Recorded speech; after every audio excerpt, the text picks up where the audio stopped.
What's up? Alan Wilson here. Wanted to do a video on taking back your power in the proper manner and with the right ambitions and the right motives to sort of start manifesting something new. When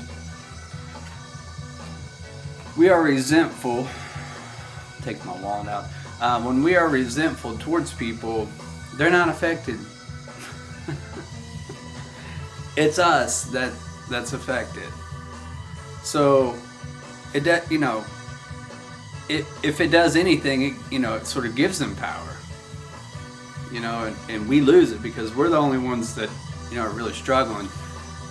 So just wanted to do a quick video on that. I woke up today and did some qigong and did some hatha yoga this evening, sort of added qigong into my practices this morning, and I've personally been doing a lot of cleansing, spiritually, emotionally, mentally, physically, sexually, like all of that stuff. So I've been doing a lot more qigong to take my power back, fasting from sex and compulsive behaviors, things that keep getting me into not the most healthiest situations. And I do this, started this several years ago. I don't typically fast throughout a year, but either way, so you can look it up, and qigong is called sexual kung fu. There's also a lot of people have heard about it too. It's called sacred sexuality. So you can look up that stuff as well in order to grow. And I'm probably going to do a video on it as well. I like to do my fast 40 days at a time, so I will keep you posted on that. But to help me balance the energy, since I'm not out there acting out and wasting my energy, I started doing the qigong practices more so to help me with that balance in my life. And of course I do yoga as well. But I said all that to say this, like, with me doing those practices come clarity, and of course and manifestation as well, and doing spot check inventory. It gives me a moment of clarity and clears my mind, so I can take a look at myself sort of the observer. And there's a lot of talk with the energy going on right now as far as the end of the decade, which it doesn't matter, time is linear. If you're watching this video, then it's probably meant for you. So with that being said, is the amends process. Taking a look back at anywhere we've sort of been wrong with certain people, or hurt them, or or things like that, or even been hurt, and our part being carrying it through other people's lives, dragging it through other people's lives out of fear of not getting what we want, fear of getting what we think we deserve, thinking other people are going to treat us the same way as the person who hurt us, etc., etc. So the amends process is the best way to take back your power and to grow spiritually. And the past 7 years, or almost 8 years that I've been doing this stuff, the amends process has been the most powerful thing I've ever done to manifest new things in my life and clear up massive amounts of space in my energetic field, in my energetic body, mentally, emotionally, psychologically, spiritually, especially, because you start righting your wrongs and you're not living in that guilt, shame, and remorse of that situation tying you down. And you can imagine all of the situations that we've been in throughout our lives that are defining us all at one time. Just taking up energy, suppressing emotions, anger, fear, and we're just, we go around projecting on people. So if you start the amends process, you can clear all that up. And the amends process is not saying I'm sorry. I'm sorry is a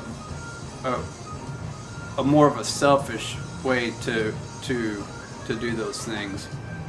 We all said sorry 1,000 times, but we don't change after that. Typically, some people do, etc. But this is a way healthier way. And a true amends is, jotting down on a piece of paper your resentments, or who you're resentful towards, or who you feel some type of way towards. And then after that, writing what the situation was. They stole money out of my whatever top drawer. So you got the person and you got the situation, for example, and you start looking at the fear portion of it, the sort of the defects of character that are affected, that you can't let them in your house anymore, or you can't trust anyone anymore because you loved them. So therefore you might not be able to love, because this is sort of how it works. Might not be able to love anymore because the one person stole from you, or family members, or whatever it is. That was just an example. But you start looking at your part in it, like how it's affecting you psychologically, mentally. If it's called, the guilt behind it, because you let them in your home, and the shame is saying, I can't tell anyone because I'm ashamed. So there's all this underlying stuff that's defining that one moment in time. So you start jotting some of that stuff down, and then the last part of the process of personal inventory is looking at our part in it. And that can be kind of difficult if you don't have a teacher. But I'll give you some, if you can swallow some chunks of truth with yourself, then you might be able to recover from these particular things that have happened in your life.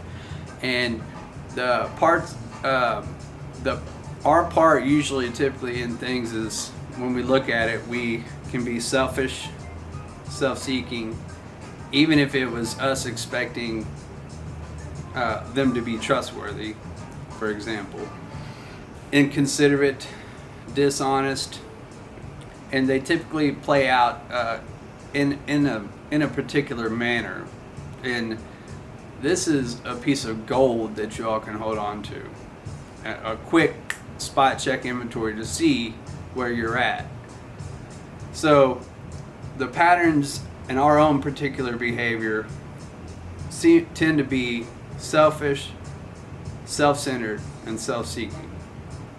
Really, selfish, self-seeking, and self-centered being sort of like the furthest in the category. Self-centered could be some sort of narcissistic behavior, but I'm not going to dive too much into that sort of psychology. But those really are survival instincts, and some are good, some are bad. But overall, we sort of live in that domain because we have to eat, we have to there's sort of a self-care aspect to it. I have to take care of myself first before I can take care of anyone else.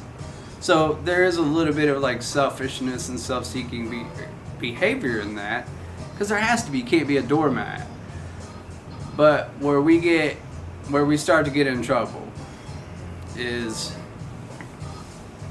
the inconsiderate part of it.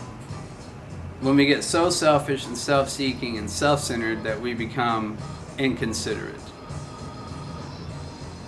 And that might be looking like griping to some 10 different people about the same situation, bringing turmoil into other people's lives, or saying things to other people driving down the road because this one incident happened, or sitting around talking about that person to that person and just giving it to them on how you feel. That's pretty inconsiderate. So we can always be more considerate to people's lives and situations. We have a life that we have to look at too, but we also have to take into consideration that they have a life and a past and things that have happened to them as well. So, inconsiderate is where we start to get in trouble and you can start spotting things in your life that start to become unmanageable. Relationships, a normal life at work, driving down the road in the car, anger, road rage. So these things will rear their ugly head, and that's typically has a lot to do with us being inconsiderate to other people. So now if that's where you're at, you can take a look at different areas of your life, because it always tries to trick you. We can be selfish and self-seeking over here, and we're not getting what we want. So over here we're being, inconsiderate to others. And really what it boils down to is the egoic mind and the ego, the vehicle that you're trying to work through. The ego is just a vehicle you're trying to work through, but you have to work through it. You can't just sit stagnant in it. So where we really get in trouble next, so you got selfishness, self-seeking, self-centeredness, inconsideration, and then we get into dishonesty.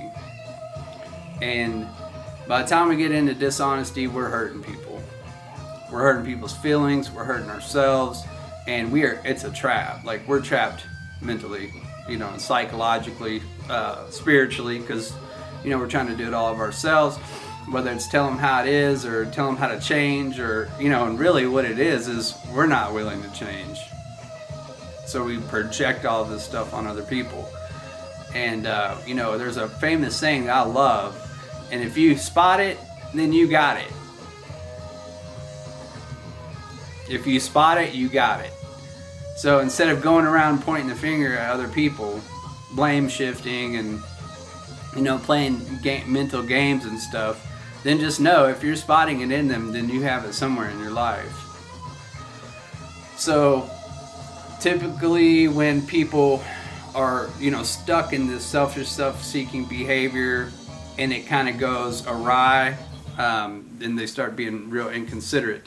Even like the guy who stole out of the top drawer or whatever. But you're powerless over that. The only thing that you can do, or that I can do personally too, in this amends process, is take a look at myself. So, and if you know you're lying, then and you're being dishonest, and that could be bending the truth, going to your friends and telling your side of the story, and sort of to win them over so they co-sign. What you're really looking for is someone to co-sign your actions and the way you feel, and justified anger, justified self-pity, justified resentment. So if you can sort of swallow some of those chunks of truth, and you can go, as long as it's safe and doesn't cause any more harm, and you've wrote all this stuff down on paper, and you're able to contact the person without causing more harm. And the proper way to make an amends is to do your personal inventory and go to them and say, hey, that one time when I or whatever it may be, I've taken a look at it, and maybe for a long time I thought you was the problem, and I acted out. I was selfish, I was self-seeking, I was being control of, trying to control and manipulate the situation and you to change or whatever it may be, or to think a certain way. I've realized that, and I've taken a look at it, and I'm really wanting to change so I can grow, mentally, spiritually, emotionally, and even physically, because you can start to allow more people into your life physically, friends, relationships, family members, things like that. So you kind of admit your wrongs, and then after you do that, after you explain your part in it, you don't sit there and tell them what they did, you tell them what you did. And then you take the cotton out of your ears, and then you put it in your mouth after you ask them this. You say, how can I make it right? Because you need to tear down your own walls. And they may accept your amends or apology, and they may tell you, I don't care, I don't ever want to see you again, and that's fine too, because we're not doing this to people please. People please is a form of lying. We're doing this to clear up our own past and to clear up our own blockage, especially mentally and emotionally. So, when you say, how can I make it right so I can apply these things into my life and become a better person, that's when you take the cotton out of your ears and put it in your mouth and you listen. And you say thank you. Because the lesson is for us. Us being the one who makes the amends. So you'll find this is the fastest way to make space or create space for God, for energy, for mental space, like for meditation or prayer, because we're not living in this guilt, shame, or remorse. So especially with practices like qigong and yoga, it's a very spiritual practice, is the amends process. So I've grown more from, like I said, I've grown more from that than I have from anything. Going back and righting my wrongs, clearing up my past, cleaning my side of the street is the only thing I'm really trying to do. And then I can see it from the observer seat, and then I can start to live a better life, and then my life becomes less chaotic.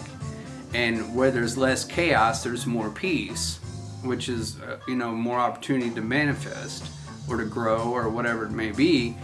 And laugh more, smile more, whatever it is, make love more, whatever, because we're not hidden, we're not defined and hidden by these ideas that may have happened 10, 15, 20 years ago. And you'll find most people will accept the amends, and they might even say, I see you've changed, because chances are the change has come long before the amends process.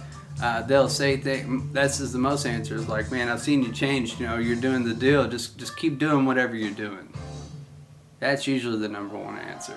So, and if they don't accept the apology, then start to reel in your energy and move on about your life. The thing is that we did something different. Instead of suppressing these emotions for the next decade, carrying it into other people's lives and relationships and things like that, we took care of it and we turned it over to God, or whatever you want to call it.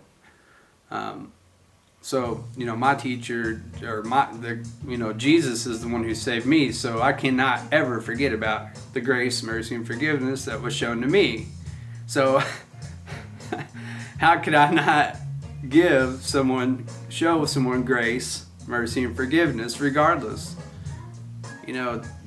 And by doing that, I keep my power.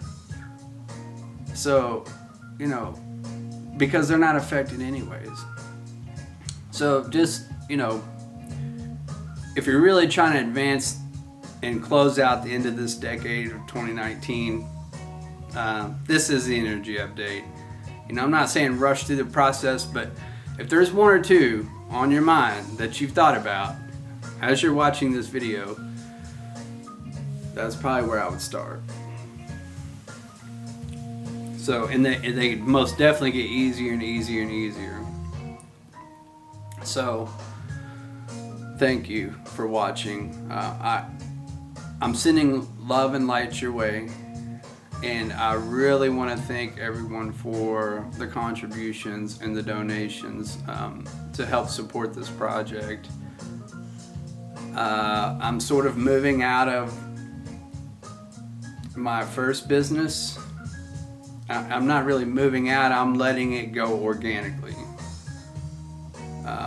So it doesn't take any more from me than it has in the past, and I will be making less money. So I'm sort of freeing up energy there to do these types of things and making investments financially in camera gear and time and things like that. So, but I really want this to be donation based, to keep it all organic, to more so of an energy exchange. I share my energy with you, you share your energy with me, and if you can't, donate financially, I would highly recommend, and I always say, donate your time elsewhere through service work.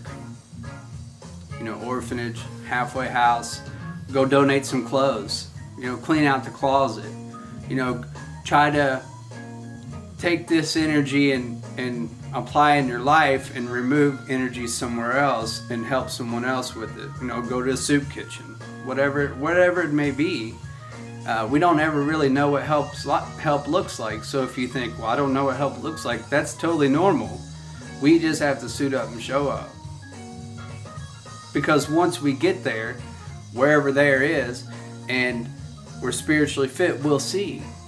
We start to become of service as sort of this cycle, life cycle. We just start walking the walk. And they're called esteemable acts, because they build self-esteem, and they build your relationship with the God of your understanding, or it makes, if it's just meditation, it clears out space for you to meditate. So thanks for the support, thanks for the donations, thanks for the contributions. I see you. And I'm sending love and light your way. I'm putting you all on prayer list. I'm doing all sorts of good energy work. When I see you all comment, when I see you liking videos, whatever it may be, if you donate to the channel, however that may be, it's just good karma donations, energy exchanges. If we could get to a world where there was just energy exchanges and not all this crazy corporate stuff, then I think life would be better. But rant over. But I love you all, and talk to you later. Peace.